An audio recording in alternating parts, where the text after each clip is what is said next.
So, in this video, I would like to speak about the importance of a day rest.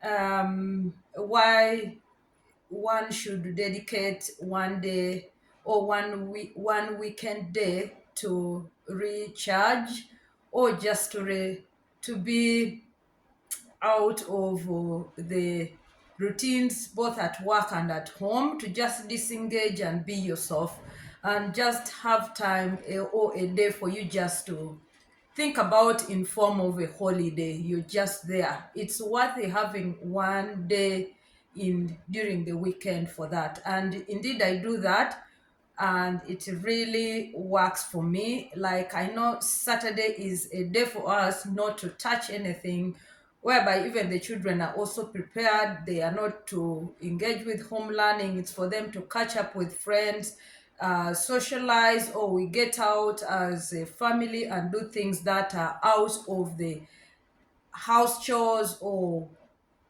things that we do that we are attached to during our weekdays. So we try to take Saturday as our resting day. And then we recap with the school or work things during, or I mean, on Sunday. That's when we are now setting our mind back to the routines of the week, catching up with the week. So, um, just thinking about the routines, the modern day life we have, everything you're doing yourself. You don't have, like back in my country in Uganda, some people have house helpers, but I think now people are also starting to adapt. From what I heard from my sister, who had a house helper, and she had to get rid of her because she's trying to cut off expenses and all this and that, and also just to learn to do things by ourselves, learning coping up with the individualistic way of lifestyle that the world we are in now. It's not more about the collectivistic lifestyle we used to live the time that I was growing up, with the old family members, grandmother, grandparents, their uncles. The homestead is built into just the surrounding, whereby you get help here and there from each other. But that is not there. Like me, who is living in Norway, I don't have relatives here, but although I have friends that can help me, but their life also is like whatever they're doing, there's no difference from me. Of course, I can help them with some things, or they can help me with maybe my children going to them, or but they cannot help you with your house chores. So it's something that you have to do yourself. So why you need a rest day? I've already mentioned some of the things. Rest day helps us to avoid burnout. Like constantly working without breaks drains your energy reserves. We all have energy reserves, and that we drain it at times. So taking a day to rest allows your body and your mind to recover, preventing a burnout or exhaustion. Yeah. So you restore your mental clarity. You're able to be organized. I've made a video about mental clarity, talked about this. So it helps you also to resetting your mind, enabling better focus and decision making when you resume work.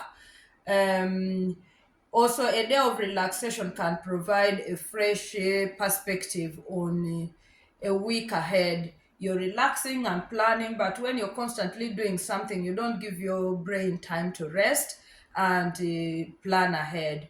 So also it strengthens relationships, like as families, you get together to do things other than keeping yourself busy and avoiding to have the family ample time together. So it's so important that you create time one day in a weekend for that, so to spend that quality time together. Also, it helps boost productivity, that you when you rest, you're able to come up with a productive investment or productive uh, plans for your investment. It's not a waste of time. You're planning, and a well rested body and mind perform better than a tired one trying to slog through tasks. So it's better you take a rest. So, how to dedicate a rest day? Plan ahead on what you do. Identify and prioritize tasks um, that you can do to minimize unfinished work over the weekend. Allocate Saturday or Sunday for relaxation. For me, it is Saturday. So right now, as I'm recording this, I'm just relaxing. We had breakfast, and I just say, okay, now we're just arranging, and then maybe we catch up with friends. I already have friends who have already contacted me, so we need to have our time to rest, you know and also you set boundaries. You communicate with your family or friends or co-workers about intention to take a rest day, so let them know you won't be able either to be you won't be reachable. For example, if it's anything to do with the work that day that you planned, if there's any work you're carrying out outside of workplace, so you know that you're not reachable on that day, you have to set boundaries for your resting task. I mean, your resting day. Also, unplug from technology. I usually go for walks and disengage from all these things and just doing other stuff other than that. Yeah, of course, also sometimes I can sit and watch a movie, or there's a series that I'm following. I get to just relax and watch that without really getting so much into things that keep my mind so occupied. Yeah, so engage in relaxing activities. As I said, can just watch a TV, recharge, reading a book. I do meditate, enjoying a hobby, or simply napping, I mean. Also, just choose what makes you feel calm and, yeah, and contented. So there are so many things you can choose based on your own interest that help you to feel relaxed. Yeah, also you spending time outdoors. I really go out for walks. It also helped me to disengage and just be myself. So going out in nature also helps restore in restorative. If it helps restore your mind, body, and this you can do through walking in the forest. I do forest walk. Unfortunately, now there is snow. I just walk within open areas, but it helps me to refresh. And yeah, you can do some other things like yeah, to all these things that we do. It helps us to reboost our moods, to improve it. It reduces stress. You feel stress free, regardless. You have some other things that are there, you just leave. You say, there are things you can't, you won't do anything with it. Let it be there, and your life goes on. So, what a rest day can look like. Just morning, wake up naturally without an alarm. Like for me, my alarm is not on weekends. And yeah, start your day with the slow, peaceful activity like stretching, yoga, or enjoying your coffee in silence. Sometimes I do that. I just sit down and I take my cup of tea. Like now, it's in winter when it's cold, I really take ginger tea more and less coffee. So I just make my nice ginger tea and sit with my big mug, and I'm just sipping it in a very quiet environment, not so stressful, you know.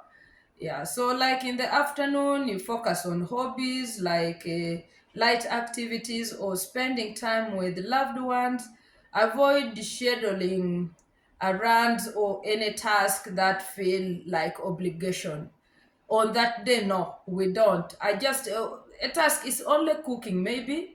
That's when we have to do that. So evening, wind down with a relaxing routine such as watching a favorite show, journaling, or taking a warm bath. Reflect on positives of the week and mentally prepare for the days ahead. I was like, over the yeah no Thursday we went out, we had Christmas dinner at my workplace, so I came back on Friday and it was fun. So Saturday I'm just relaxing and recapping and just trying to have time for myself. Yeah. So know that resting, choosing a day to rest, isn't being selfish. It's essential self care. By taking a break, you will return to your responsibility with renewed energy and enthusiasm. Resting doesn't just benefit you, it positively impacts those around you by making you more present, patient, and engaged with them. So make it a habit to reserve one weekend day for yourself, just to rest. This simply can act as a way to transform your life, turning your weekend from stressful catch up sessions to rejuvenating respite. When Monday comes, you will be ready to face the week with no stress, very refreshed mind, and lighter heart. You feel like your heart is not troubled, you're not having a lot. So for today, this is what I want to talk about choosing a day in the week for you to rest. So I hope you choose one day in a week for, yeah, I mean, choose one day, one weekend day, not one day, for you to rest. Be blessed. Bye for now.